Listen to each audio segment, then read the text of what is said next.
right, Harvey Nation podcast.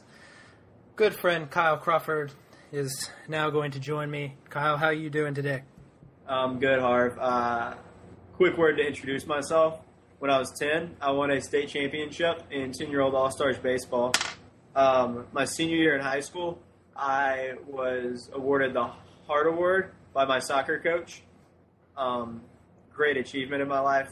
And then the past 2 years of my life, I've won back-to-back K-Life Dodgeball championships.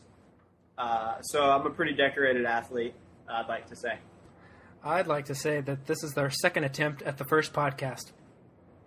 I would like to say that was Harvey's fault because he didn't know how to record it. This is our second go-around. 30 minutes later, we're going to try and do this again.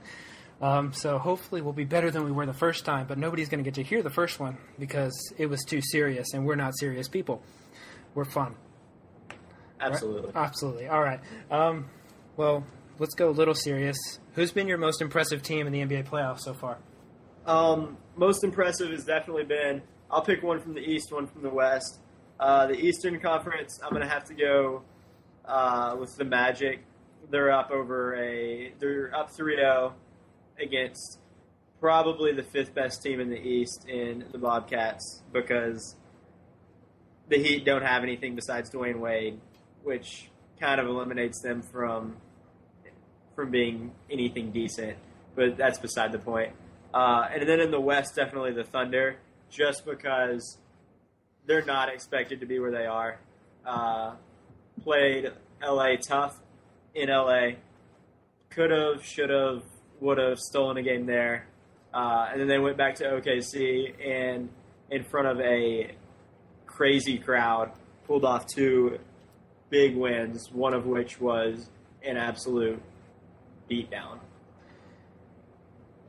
I feel like I've heard this before, and I have. So now you're going to listen to me say the same exact thing that I said earlier. My most impressive team, I tossed around a few ideas. I had the Suns. They now have a scratch through their name just because they sucked yesterday. Brandon Roy, he apparently is like Jesus now. Him coming back gave the Blazers life. So the Suns are not my most impressive team. I want to go with the Jazz, too, just because they're doing it without Karolinko, without Kerr. They're up 2-1. They can go up 3-1 in about an hour, which I might watch. I might not. I don't know who I'm kidding. I'm definitely going to watch that. But ultimately, I'm going to go with the same one you went. I'm going Magic. They look good. They look real good. They're up 3-0 against, like you said, the fifth best team in the Bobcats. The Bobcats are good. I like the Bobcats. I mean, they really are good. Steven Jackson, Gerald Wallace. Good. They've got a good coach. I mean, who wants to leave? I don't know why. Well, yeah. Well, he said it's going to be his last job, though. He said that would be his last job working for MJ. MJ, have you seen MJ on the bench? They have MJ. What more can you ask for? He's going Mark Cuban on some people. He's getting really into it. I like it. I like that. I thought he was going to call out like Dwight Howard. I mean, he was giving Dwight Howard the thumbs out. He found out. He might sign with the Bobcats just to squeeze in one last playoff game. Would it really shock you if he dropped like 40 either? No, it wouldn't. Even though who did he lose in horse to? He lost in horse to somebody. Did he? I thought so. I think Barack Obama beat somebody in horse. Is that what you're thinking of? No, that's garbage. Clark Kellogg. No, that's definitely not what I was referring to. This is much more fun the second time around. Anyways, who are your most impressive players? I thought I was leading the podcast, but thank you for the question. I love questions. I didn't know this wasn't a team thing. No, it's totally a team. No, it's a team thing. You're the point guard. You pass me the ball, and I'm going to finish. Hopefully, we'll see. I wrote Jameer Nelson. He's been the most impressive Magic in my mind. He's going 26 a game. He's hitting huge threes. Dwight Howard's not carrying any kind of offensive load. Vince Carter's looks uninspired. So I'm going with Jameer Nelson, even though my 1A is Russell Westbrook. He's 22 a game. He's been Kevin Durant's Robin. And you had to know someone has to step up from that team if they're going to even win one game. and they've won 2, and Russell Westbrook's a huge part of that. Who do you got? Obviously LeBron. He's a freak of nature, and it takes a lot for me to say that because I don't really even like LeBron. But today, when he hit the with about 3 seconds to go left in the third quarter, he could have gotten probably like a decent 3, like from about the 3-point line. But he felt the need to take a step-back jumper from midcourt, and it was wet all in Derrick Rose's eye. But other than LeBron, Brandon Roy coming back for Portland, did he look that good? No. There's a couple comparisons that I can make of how he looked out there on the court. Comparison 1 is that he looked like outside my house the other day, we had a BB gun, and there was a bird up on the telephone line, and we shot it, but it was just a BB. So the bird fell to the ground and was still like breathing and trying to figure out what was going on. So we had to put it out of its misery. Brandon Roy reminds me of that bird, and he also reminds me of Kevin Garnett for this entire season. So, but I was impressed by the fact that he came back 8 days after surgery to repair his meniscus, and that he did hit a couple of big shots in that game, actually. Do you think that they can beat the Suns if he's playing well? Or well-ish? Yeah, if he's playing well, I still think Rudy Fernandez is going to have to play better. Someone else is going to have to step up because LaMarcus Aldridge isn't the guy that can just get the job done. LaMarcus Aldridge is a second-best player on a team. He can never be your go-to guy. I like the Suns a lot. I'm not going to lie. I don't know. Maybe I like Steve Kerr. I don't know. Or maybe I like Hillary, and her ties to the Suns. She's not going to listen to this. No, but it doesn't matter. I mean, I still know her. That's a good point. Maybe you like Grant Hill because you have his jersey. I like the Grant Hill of like 12 years ago. Quick side note. Jake bought that same exact jersey for $10. That's awesome. With shipping? Anyway. Yeah, with shipping. That's a steal. Yeah, it really is. I'm looking into my next jersey, and I'm not exactly sure who I'm going to get. It's down to Larry Bird to represent who I am as a white person in a basketball world. But I also want a Dominique Wilkins Hawks jersey, just because I think he's underappreciated. Yeah, absolutely. Maybe the red ones with like the yellow, and his name would be like in the yellow streak on the back. You know what I'm talking about? That one? Yeah, the one with the little Pac-Man or whatever. Yeah, I love the little Pac-Man. I don't know how it was a hawk ever. I don't either. It's still cool, though. Let's talk about referees. I'm going to let you lead it off. Go for it. I mean, in my opinion, referees have turned this game into the WNBA. You see open court fouls that are automatically called flagrant just because you try to keep a guy from scoring. Which is crap, by the way.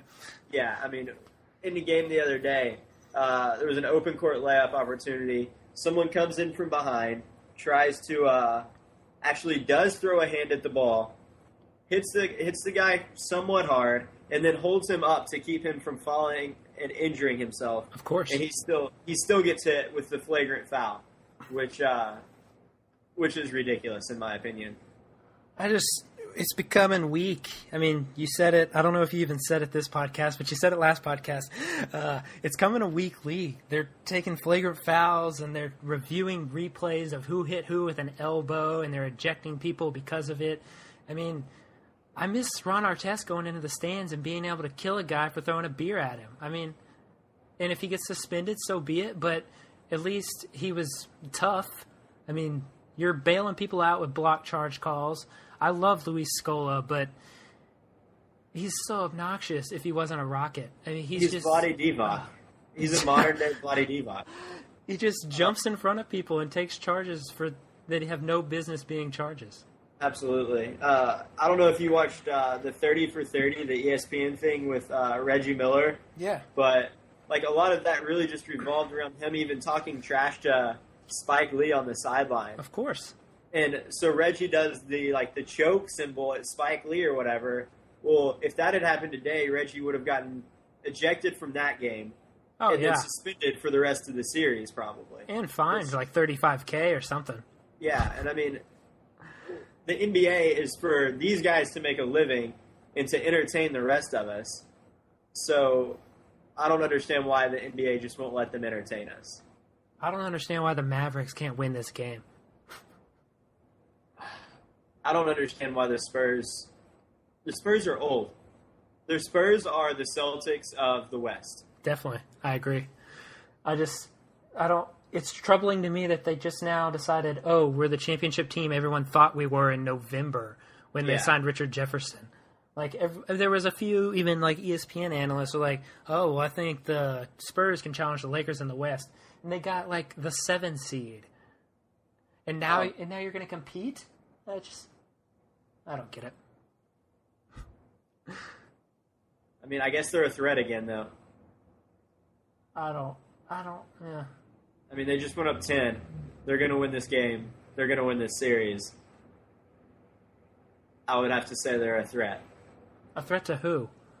They're a threat to beat whoever comes out of the Phoenix series. I don't know. I mean, obviously they are, because I thought the Mavs were a threat to beat the Lakers. I mean, the Mavs are solid. Caron Butler, that addition, not to mention Brendan Haywood, who's awesome. And now they're flopping against the Spurs, and they're not even going to make it out of the first round, and Mark Cuban's going to go berserk. I mean, the Mavs have fallen apart. They are playing J.J. Barea at point because he's getting the job done better than Jason Kidd, who is old but had a great second half of the season, and we were obviously expecting more from. Yeah, I mean, once the Mavs run off, what did they run off, 13 in a row in the regular season? I thought they were hot. I thought they were going to easily dispatch the Spurs, but Spurs decided to show up. So that proves how much I know. Let's move on to future stars of the NBA. And I know you had someone you didn't mention last time, so I'm going to let you mention him this time. Well, obviously, my favorite future star of the NBA is Kevin Durant. Just because I think he's the man. I obviously don't even know who I was going to mention last time. I've completely forgotten already. I made that up. But it was a good segue. It was a good segue. And I passed you the ball. It was an assist. And you didn't – I mean, you blew the layup, but you got fouled. Absolutely. But you're not going to get the assist for it. No, I shouldn't. So, Kevin Durant, Kenny Smith said the other night on the postgame on TNT that in 3 years he's going to be the best player in the league. That means he's going to overtake LeBron. Obviously, Kobe's on his way out the door at this point. He's going to overtake Dwayne Wade, Dwight Howard. And I can see it happening. I can see it happening. I love Kevin Durant. I own a Kevin Durant shirt, but I can't see it happening as long as LeBron James is playing in the league. The dude's 25, and he just gets it done. I mean, most of what he does is attributed to athleticism, and he's just a physical beast. I mean, the kid's 6'8", 280. He should be playing in the NFL. He shouldn't be in the NBA, but what he does sometimes, and he doesn't even have a spectacular supporting cast. I mean, the last few years it's obviously gotten a little better, but some of the things he does are just absolutely stupid, and obviously the numbers are too. But I'm going to go off the radar as far as future stars with a pick here. I'm going to go Tyreke Evans as a future star of the league. He averaged 20 points, 5 assists, 5 rebounds, rookie season. He's one of only 4 to do that. LeBron, MJ, Oscar Robinson. The other 3 are all-time greats. So I can only think that Tyreke Evans is going to get that much better. Tell me if I'm wrong. I think you could be wrong. Okay. I really do. I don't know how hard he's going to work. I don't know how much room for improvement. Like, there's a lot of room for improvement, obviously. Like, there's lots of things that he could work on and become better with, but I don't know if he's going to go out there and actually do that, or if he's going to be like, okay, I'm a rookie, or I was a rookie, I was already a star, I can just kind of coast along and kind of do my own thing. But a guy a guy who I think will be a star in the NBA, who's not even there yet, because I think he's going to have a good work ethic, because I think he's going to be like a Kevin Durant type person in general, just like a good guy, not cocky, not arrogant, is Evan Turner from Ohio State. I think that whoever gets him, obviously John Wall is going to go the first pick, but whoever gets the second pick gets a much better deal than most drafts second pick would get, because he's almost a 1A. The only reason you can't pick him over John Wall is because he's John Wall. That's my next future star. I'm going John Wall, and I don't have to support it because his name is John Wall.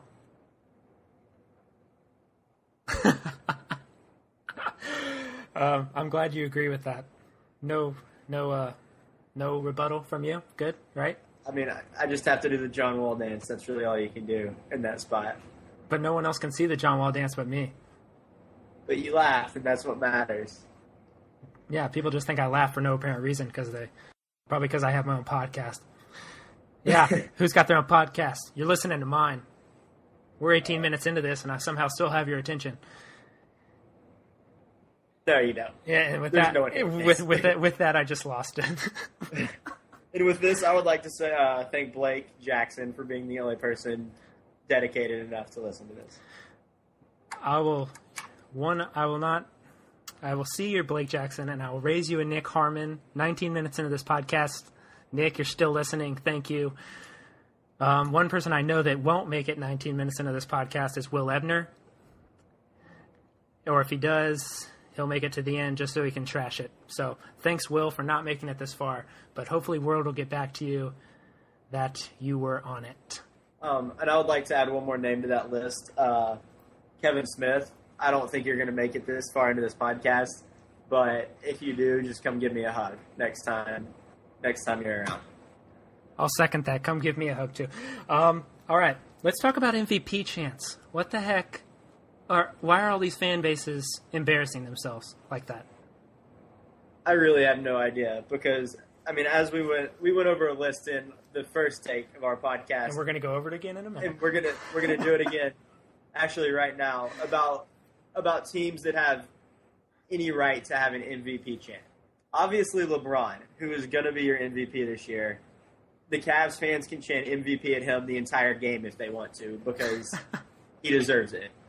Outside of LeBron, Oklahoma City fans can chant it at Kevin Durant, because he put up MVP-type numbers. He was the scoring champ, but he's just not LeBron James. I agree. The Mavs fans can chant it at Dirk, because night in, night out, Dirk is one of the few guys that has a chance to come in second in the MVP voting. I don't even know if Dirk's in the running for second this year. Just with all the strong candidates that there are, I don't think he's there. But I think he could be. It doesn't matter. First off, it doesn't matter. Because totally doesn't. Who got second place in the MVP voting in 2003? Nobody knows. Don't try. Okay. But anyways, I mean, we have people. I mean, you have a list of names over there. Yeah, let me run some of these down of MVP chants I've heard in the playoffs. Derrick Rose, Kobe Bryant, Deron Williams, Carmelo Anthony, Dwayne Wade, and I may have heard Rajon Rondo today, but I'm not confirmed, so I didn't write it down. I mean, there's a few that are like Dwayne Wade. He's in the running for second. Kobe's always in the running, but I don't think he should be. Derrick Rose has no business being an MVP chant, and Deron Williams almost makes me laugh. He's good. He's a great point guard. He's not an MVP. I mean, to expand on your list, I think this was one of the last games of the regular season that I was watching. Then it doesn't count. I was watching the Suns play somebody, and the Suns fans felt the need to chant MVP, not just at Steve Nash, but they also chanted it at Amare Stoudemire. And that almost that almost opens the door for us to look at the Suns fans and be like, you have no idea what you're talking about. But at the same time, like, you're going to be watching the next Lakers Thunder game, and Luke Walton's going to have come off the bench, and he's going to have been playing for like 4 minutes of scrub time, and he's going to have 2 points. He's going to be on the free throw line, and you're going to hear MVP. And we're talking about Luke Walton. How did Luke Walton get to the free throw line? I don't know. That's a great question.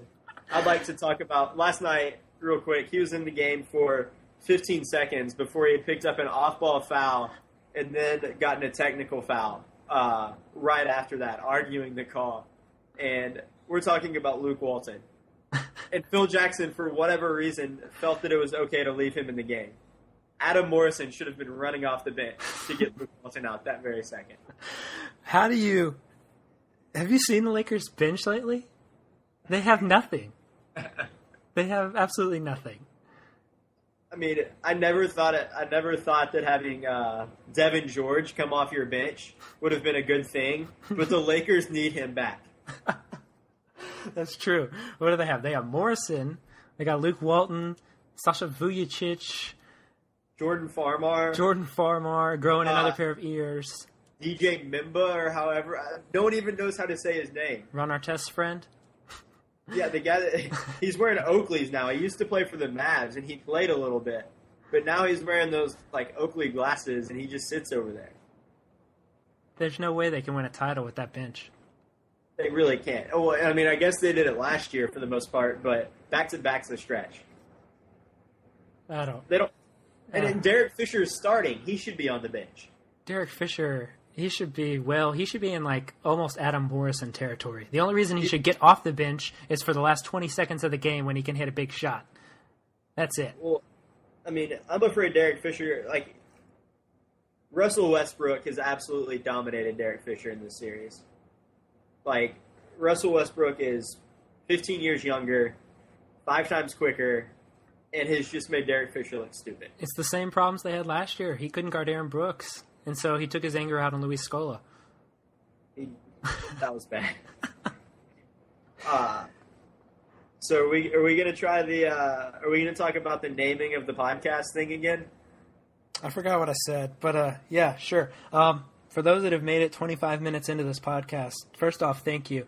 Second off, what should this thing be named? As of right now, it's the Harvey Nation podcast, just because it appears on Harvey Nation. It's terrible. I agree. What if I put it on my blog? Then is it Get Buckets with Kyle podcast? No, because you didn't record it. You're not the host. You're the co-host. Well, who else are you going to... Yeah, I'm a co-host. Who else are you going to bring on here to talk to you? No one will do this with you. I can go get Blake in about 20 seconds. Yeah, but y'all are just going to ramble, and no one's going to... No, I love Blake. Of course. But nobody wants to listen to that. I would not make it 25 minutes into a podcast of you and Blake. We're at 26 minutes. All of the people that are listening to this primarily know you. And so they're trying to figure out who the mystery man on the other side is. They're trying to get to know me here. All right. So, what do you want me to do about that? I understand. We need a name, but I don't have anything right now. So it's up to listeners, or it's up to us to get really creative. I think that until we have a name and we're set in stone on that name, that it has to be the podcast with no name. The podcast with no name? Why Harvey Nation? There's no good reason. I love you. I do. But Harvey Nation? This naming battle didn't happen in the first podcast. So I'm taking a little jealousy to it. All right. Well, you know the drill, everyone. Think of a name so Kyle can't get mad at me. But I don't have a name. I don't. Okay, well, when you find out a name, you can either leave it in a comment on Harvey Nation, the blog. Text me. It's much faster. Or you can text me. Or text Kyle if you have his number. But if you don't have his number, you can text me and I'll text him. 254. Don't give out your number. 717 4614. Is that like a rejection hotline? No, that's legitimately my number. Okay. I just know that no one will make it this far into the podcast, so it doesn't even matter. Let's set the over-under on number of downloads.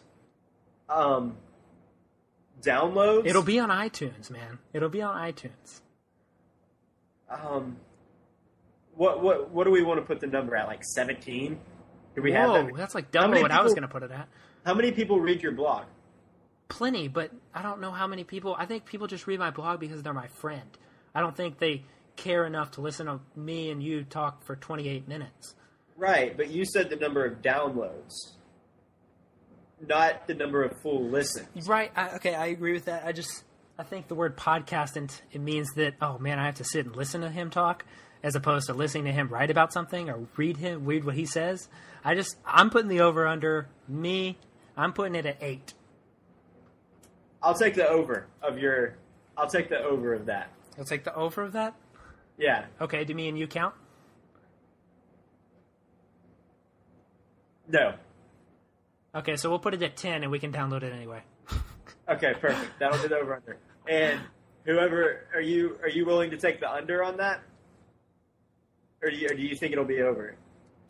I want to bet something here. We're not betting anything. I have a loyal fan base. I trust my fans, hopefully.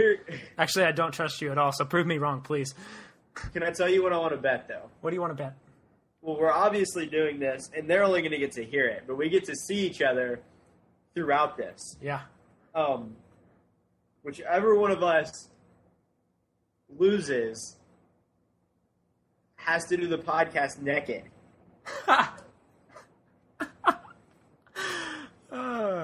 Okay, that's fine.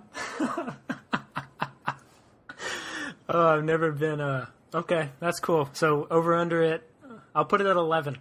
I keep going up. 11, you want over? Yeah, I'll take the over. Okay, we'll put it at 11, and you can have it has to be 12 for me to win. You can have 11 and down.